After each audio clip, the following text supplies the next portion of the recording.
Au cœur des collines du Mont Ferrat, parmi les vignobles et les champs luxuriants, naquit une femme dont le courage et la foi allaient transformer la vie de nombreuses jeunes filles dans le monde entier. Marie-Dominique Mazzarello, 1837-1881, figure d'une simplicité extraordinaire et d'une profonde spiritualité, devint protagoniste d'un projet éducatif qui se poursuit encore aujourd'hui à travers l'Institut des filles de Marie Auxiliatrice qu'elle a fondé avec Saint Jean Bosco. Élevée dans un milieu familial où la foi chrétienne et la famille et le travail, élevée dans un milieu familial où la foi chrétienne et le travail honnête et digne constituaient les piliers de la vie quotidienne. Marie-Dominique se forma comme une femme forte, sage et clairvoyante.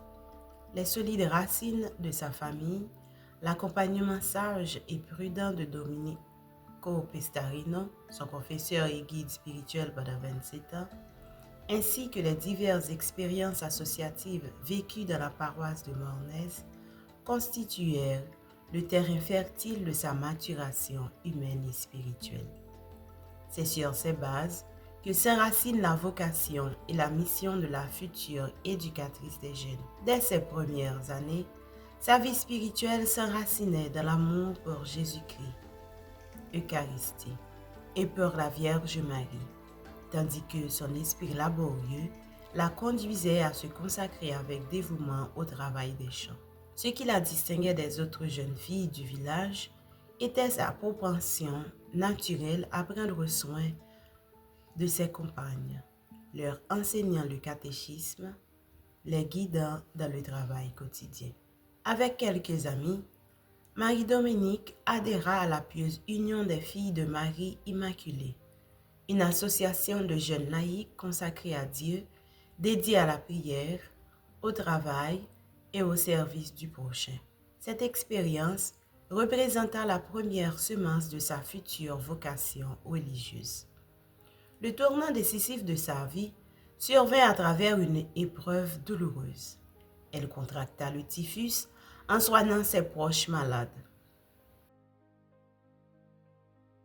La maladie fut si grave que l'on craignit pour sa vie, et bien qu'elle se soit rétablie, sa santé en resta compromise. Toutefois, dans cette souffrance se cachait un dessein providentiel. Durant la longue convalescence, Marie-Dominique mûrit l'inspiration de se consacrer à l'enseignement de la couture aux jeunes filles, première étape vers sa mission éducative. Son intention était claire, que chaque point d'aiguille soit un acte d'amour pour Dieu.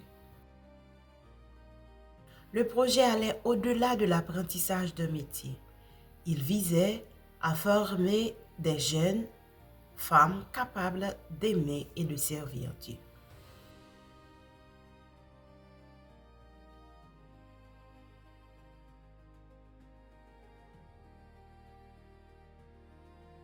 Cette vocation éducative trouva confirmation dans une expérience mystique que Marie-Dominique Mazzarello vécut à Borgo Alto.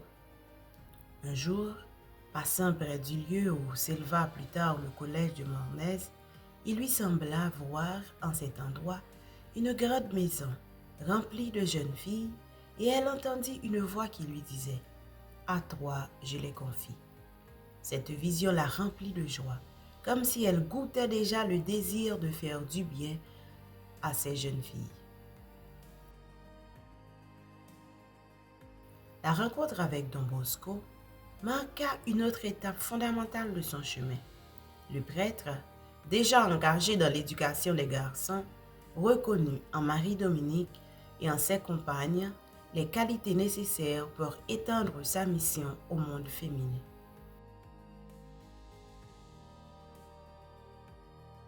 Touché par sa spiritualité, son humilité et son zèle apostolique, Don Bosco vit en elle la personne idéale pour donner vie à un nouvel institut religieux. Après une période de discernement et de préparation, le 5 août 1872, naquit officiellement à Mornez l'Institut des filles de Marie Auxiliatrice, avec Marie-Dominique Mazzarello comme première supérieure générale. Avec sagesse et dévouement, elle guida les premières filles de Marie Auxiliatrice dans leur mission éducative, inspirée du système préventif de Don Bosco, fondé sur la raison, la religion et l'amour bienveillant. La collaboration entre Mère Mazzarello et Don Bosco se développa dans un esprit de réciprocité. Ils partageaient la même vision éducative et le même amour pour les jeunes.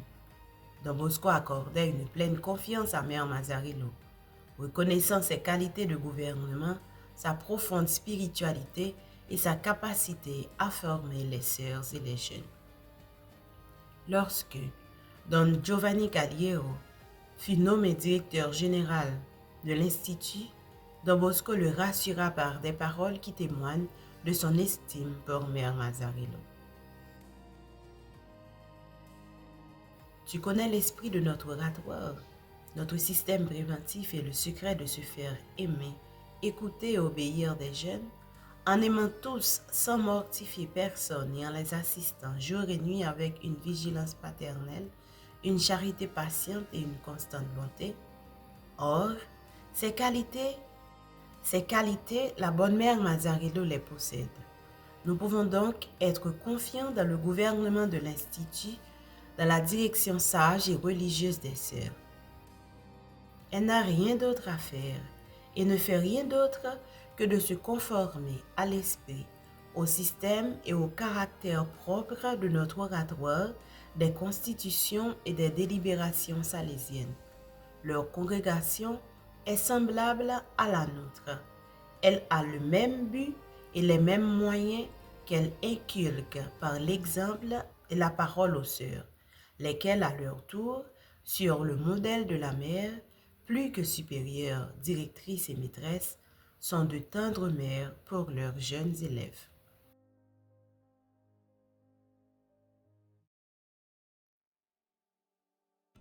Sous la direction de Mère Mazzarello, l'Institut des filles de Marie Auxiliatrice se développa rapidement, se diffusant dans différentes parties du monde.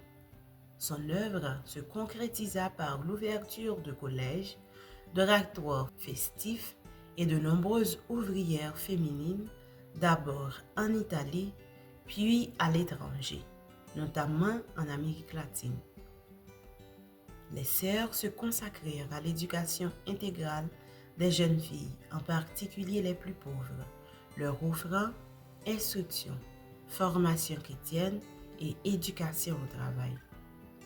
Mère Mazzarello encourageait les sœurs à la joie, à l'humilité, à la charité fraternelle, au travail assidu et surtout à la confiance en Dieu et en Marie Auxiliatrice. Son exemple de vie vertueuse et son esprit maternel devinrent un modèle pour toutes ces filles spirituelles à travers le monde. Vers la fin de sa vie, regardant l'avenir de l'Institut avec un grand regard prophétique, elle déclara: Si ce que dit Don Bosco doit s'accomplir, notre congrégation est destinée à se répandre dans le monde entier. Elle ira même jusqu'en Amérique.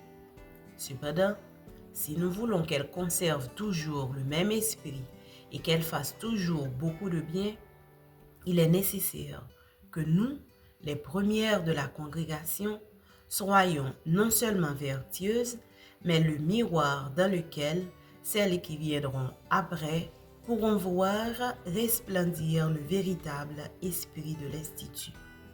Nous devons vivre, agir, parler, de manière qu'elles puissent et doivent dire: quelle ferveur il y a parmi nos premières sœurs, quelle observance, quel esprit d'humilité et de pauvreté, quelle obéissance. Ainsi, en suivant notre exemple, elles pourront continuer à faire vivre parmi elles le véritable esprit de l'Institut. Et il en fut ainsi. sa prophétie s'est pleinement réalisée.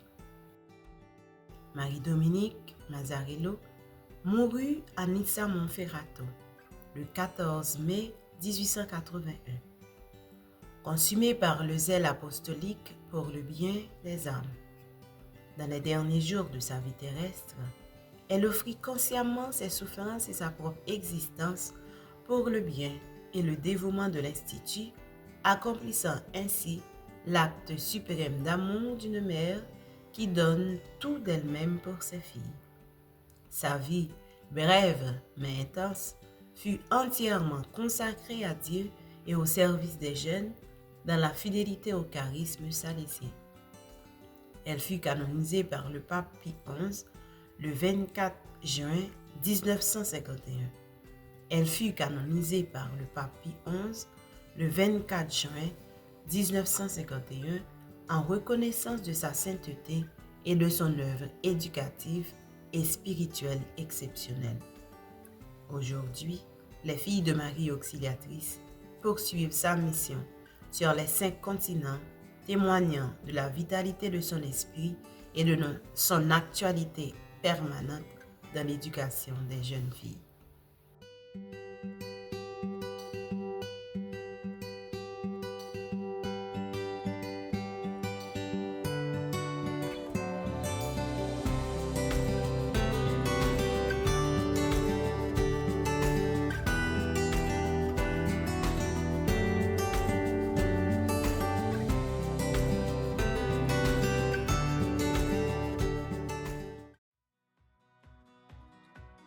La joie est le signe d'un cœur qui aime beaucoup le Seigneur.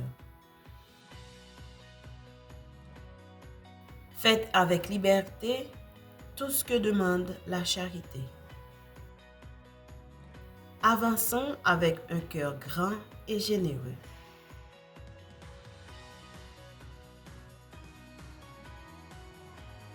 Là où règne la charité, là est le paradis.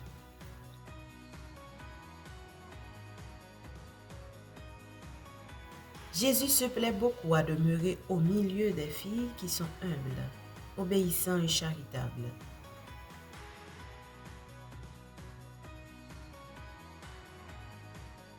Faites en sorte que Jésus puisse demeurer volontiers au milieu de vous.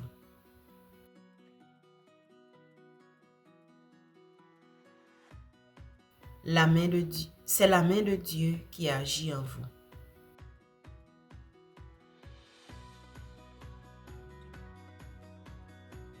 Travaillez volontiers pour Jésus.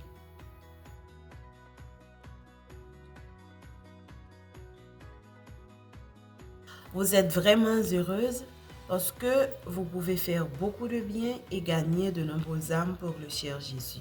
Travaillez. Travaillez beaucoup dans le champ que le Seigneur vous a confié. Ne vous fatiguez jamais. Travaillez toujours avec la droite intention de tout faire pour le Seigneur et il vous donnera un beau trésor de mérite pour le paradis.